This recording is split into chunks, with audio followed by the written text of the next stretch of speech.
নমস্কার, আমি অন্তরা। কাল স্বাধীনতা দিবস। সেই প্রসঙ্গে আমি একটি কবিতা পাঠ করছি। কবিতাটি আসলে আমার বহু বছর আগেকার লেখা, 2012 সালে লেখা। কিন্তু এখন সমাজের যা পরিস্থিতি, তাতে করে এই কবিতাটি আমার নিজেরই ভীষণভাবে প্রাসঙ্গিক মনে হলো। তাই নিজের ক্ষোভ, যন্ত্রণা সমস্ত কিছু বহিঃপ্রকাশ হিসাবে আমার নিজেরই লেখা এই কবিতাটি আমি পাঠ করছি। কবিতার নাম মানুষ এর অপেক্ষায়। 15th August 1947। রণক্ষেত্রে শ্বেতাঙ্গদের পরাজয়। তেরঙ্গা পতাকাটা তখন আকাশে বাতাসে শুভেচ্ছা বার্তা নিতে ব্যস্ত। শোষণের নাগ পাশ থেকে ভারতবর্ষ তখন নিজেকে করেছে মুক্ত, স্বাধীন ভারতবর্ষ। কিন্তু কি এই স্বাধীনতা?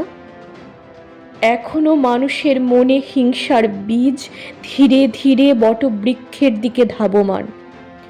লোভ, লালসা, চাহিদা স্রোতে ভেসে চলেছে অজস্র অণু পরমাণু।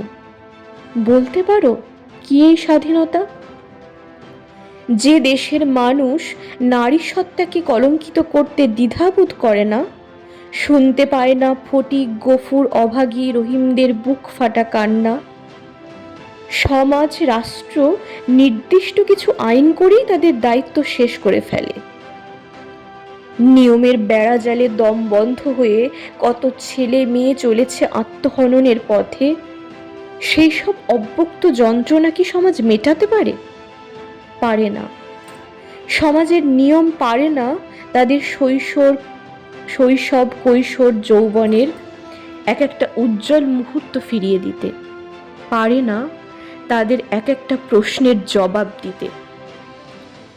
বেদ, রামায়ণ, মহাভারত যে দেশের ধর্মগ্রন্থ, নেতাজি, ক্ষুদিরামরা যে দেশের দেশপ্রেমিক, স্বামীজি, রামকৃষ্ণ যে দেশের যুগপুরুষ, জাতি ধর্ম নির্বিশেষে ভালোবাসার ফোয়ারা ছুটিয়েছেন, যে দেশে রবীন্দ্রনাথ, নজরুল, সুকান্তের মতো কবি সাহিত্যিক যুগে যুগে প্রেমের জয়গান করেছেন, মানুষের মুখে প্রতিবাদের ভাষা জুগিয়েছেন, সেই দেশেরই একটি মেয়ে প্রতিবাদ করলে অসভ্য মেয়ে, বাচাল মেয়ে এসব বলে কিছু শিক্ষিত মানুষ নিজেদের তৃপ্ত করে। অশিক্ষিত লোভী লম্পটের দল অনায়াসে একটি মেয়ের ইজ্জত কেড়ে নিতে পারে, মুখে অ্যাসিড ছুঁড়ে মারতে পারে, সত্যকে পায়ে মারিয়ে মিথ্যের মুখোশ পরে রঙ্গমঞ্চে অভিনয় করতে পারে।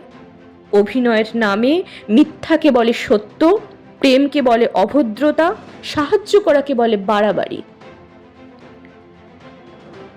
বিষাক্ত গ্যাসে আজ আকাশ বাতাস মুখরিত। মনুষ্যত্বের নামে চলছে স্বার্থের কেনা বেচা। প্রতিযোগিতার নামে নগ্নতার ইঁদুর দৌড়ে দলে দলে ছুটে চলেছে মানুষ। সন্তান স্নেহ সেখানে অনেকাংশেই পদদলিত। সত্যের জন্য আঙুল তুলতে সে আজ পায় ভয়।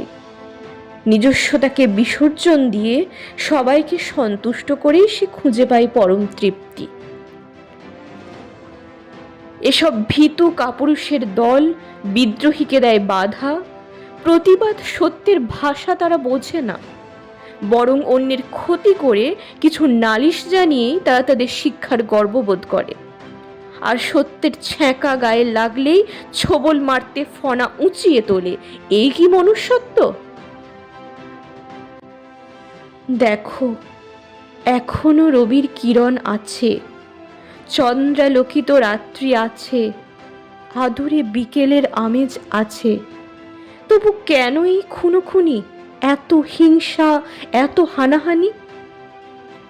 সাগর কিনারে দাঁড়িয়ে দেখো কত ক্ষুদ্র তুমি, আকাশ পানে তাকিয়ে দেখো কত তুচ্ছ তুমি।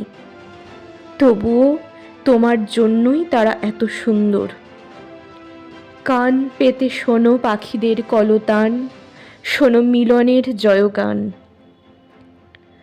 নাই কোনো লাজ একটু ছোঁয়াতে, ভালোবেসে তারে বুকে যে টানিতে, নাই কোনো ভয় হাতে হাত ধরে অজানার পথে দুজনে হারাতে।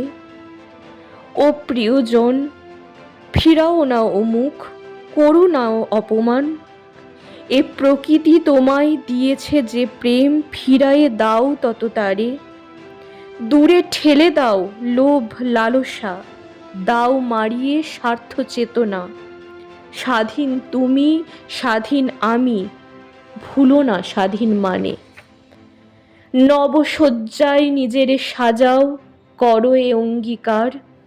হাতে হাত ধরে সমবেত স্বরে গাও মিলনের গান।